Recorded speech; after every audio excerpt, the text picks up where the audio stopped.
मांगी हुई तवज्जो इज्जत नफ्स की तौहीन होती है।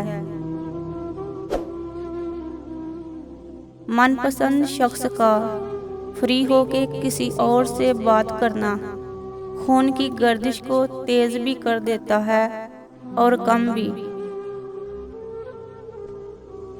इस मोड़ से शुरू करें फिर से ये जिंदगी, हर शय जहाँ हसीन थी हम तुम थे अजनबी। वो जो दूर रहकर हरारते जा बना हुआ है, वो शख्स मेरे करीब होगा तो क्या बनेगा।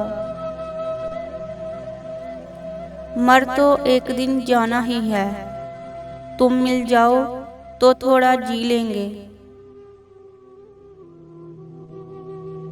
सुनो जाना लाख इख्तलाफात सही, लेकिन तुम्हारा ना होना बहुत तकलीफ देता है।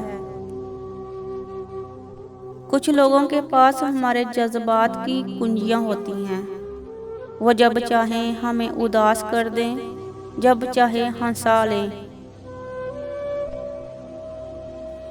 किसी से मिल ना सको तो खुदा का शुक्र करो, किसी से मिल के बिछड़ना बड़ी अजियत है। जब कोई पसंद आ जाए तो दूसरों से नहीं पूछते कि वो कैसा है।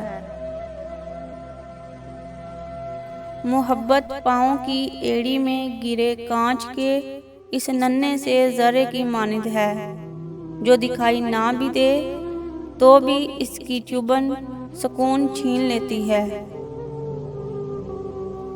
मोहब्बत सिर्फ दो पैरों पर सीधी खड़ी होती है, जिसमें एक पैर तवज्जो का और दूसरा पैर इज्जत का है। दोनों में से एक भी खो जाए तो मोहब्बत मजूर हो जाती है। वीडियो पसंद आए तो वीडियो को लाइक और चैनल को सब्सक्राइब ज़रूर करें।